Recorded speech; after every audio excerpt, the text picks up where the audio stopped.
What's up, people? I'm Shaggy, the opinionated hippie, with what might be my most selfishly motivated video to date. Today, I'm going to talk about a band called Brass Camel. They just released their second album about 2 weeks ago, 3 weeks ago. I absolutely love it. I absolutely love their first album, which they released back in 2022. And so I was like, all right, are they going to tour anytime soon? Are they coming to Texas?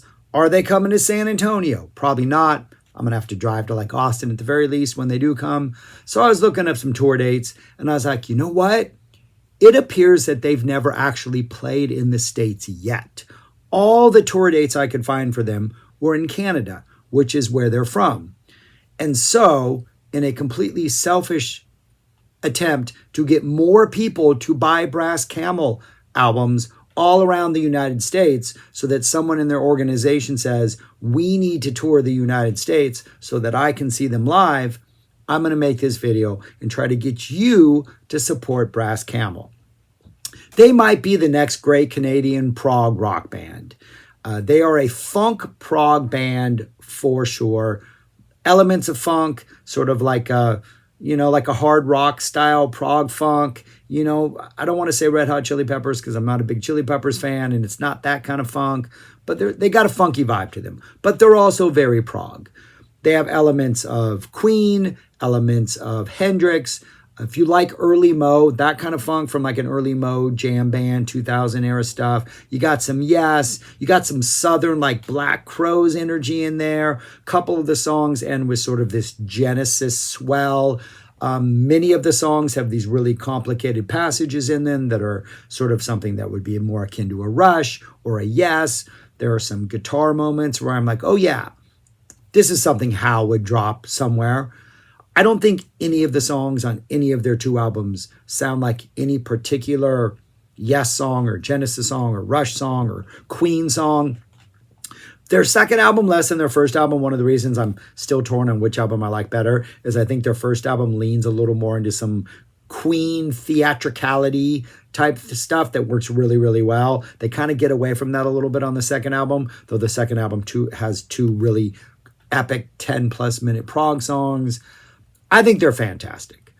A lot of Styx energy, their keyboard sounds at times verge on Disneyland Electric Main Street Parade type stuff, but they're full 70s. You can see Dennis DeYoung hearing these sounds and going, oh, this is perfect. Kind of like Grand Illusion era synth sounds, second half of the 70s. Just a really, really, really fun prog band. And I'm going to talk about their two albums and try to encourage you to check them out because I think they're good. Their first one, it's called Brass, came out in 2022. Super fun. Opens up with like a 2-minute instrumental called First Contact, which is their first contact. Very instrumental proggy opener. It's sort of Mo meets Fish with some great Styxy and synth sounds in there. A little bit of strutting, a little bit of jam band energy. And it goes right into the second song. Dinger's in the back. Guy named Dinger. Apparently there's a famous Canadian sound engineer called Dinger. The song's about Dinger being in the back, how he spends all day trying to set up for the show, and he's back there working the sound. We get some really funky rock to start off with. I think if they have a weakness, sometimes their funky rock comes across as sort of cheesy B-tier jam band stuff, but they kind of, no song kind of stays in the same place long enough to really ever get boring. So I'm going to forgive them that. Maybe they'll tighten up those funk edges as they go on. But I do like the fact that that is sort of their go-to rock sound. Kind of a Led Zeppelin-ish kind of funkiness at times. A lot of reference points. But the best part about this song, Dinger's in the Back, and then the next song, I've Got the Fox, is they both start off with this kind of funk, funk rock stuff. And then the middle parts go into these almost like Queen prog all over the place. Some like Beatles psych, some falsetto vocals, just all over the place. Really, really playful stuff.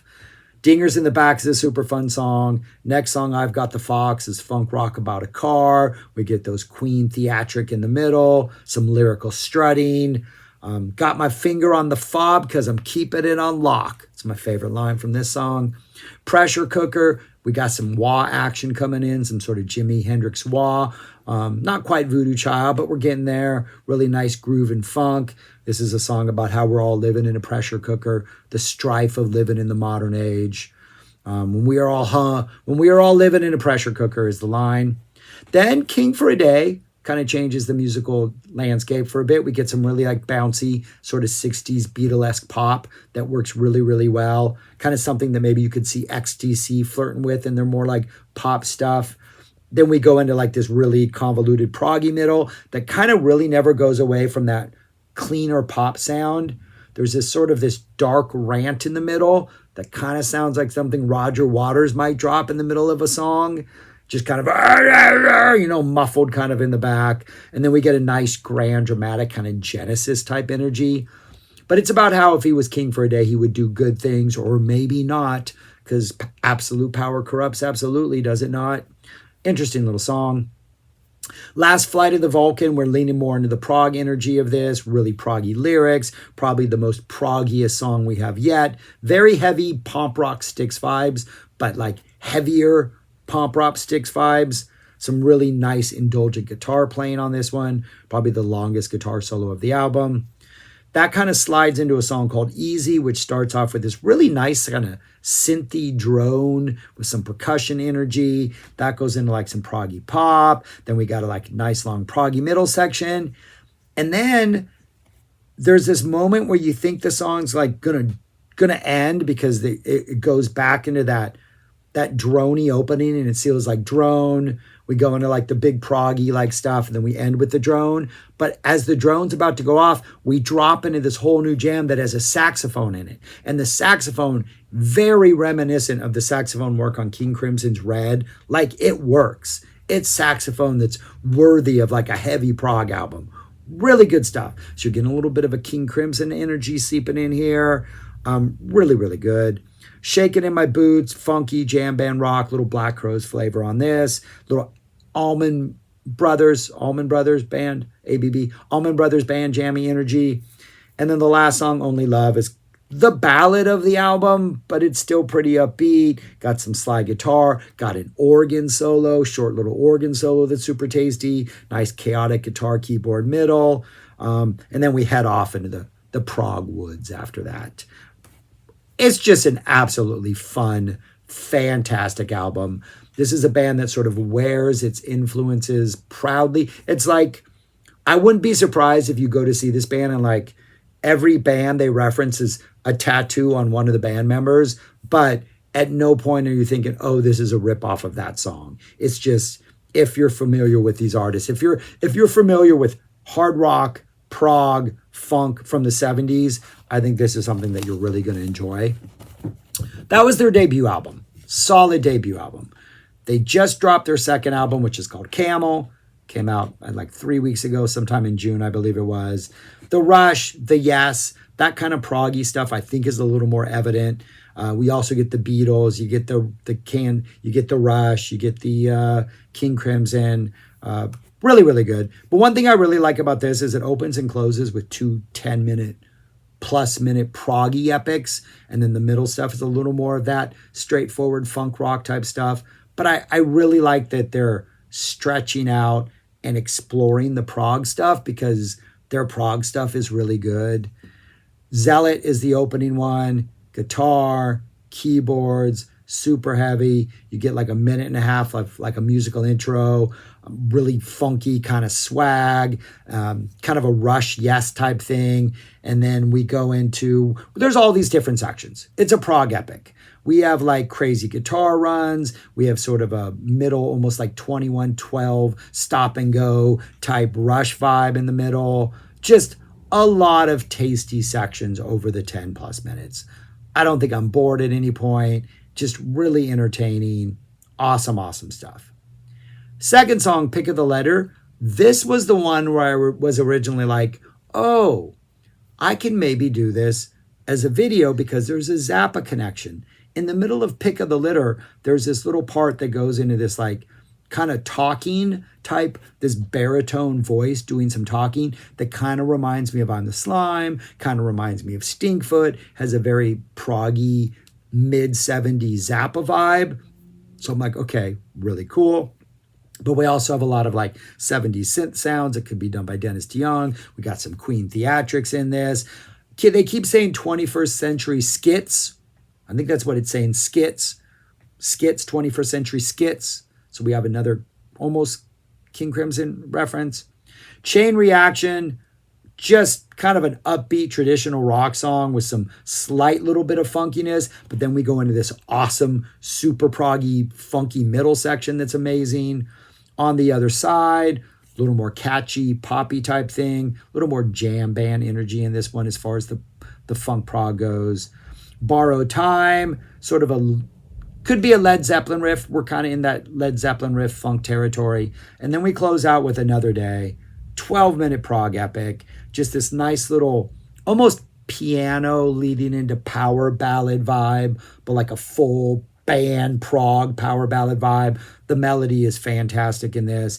And then we just like head off into the woods. We just like go off into like the darkness of prog, sampling. I think in this, like after we abandoned sort of the intro and like the hook in the beginning and we head off into the prog woods, like I swear there's like a straight up 2112 section, just like that start and stop type thing that 2112 has.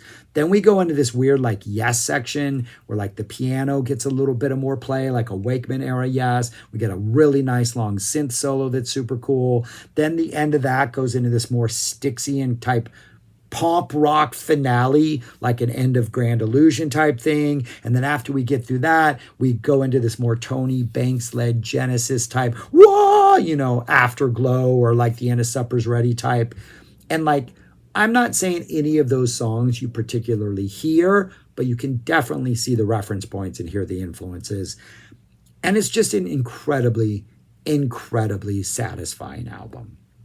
So I recommend this band if you like prog, if you like funk, if you're a fan of 70s music. They're not reinventing any wheels, but they're taking wheels that have already existed for 5 decades now and doing really, really cool things with them. And I think it's a fun listen. I think it's a good listen.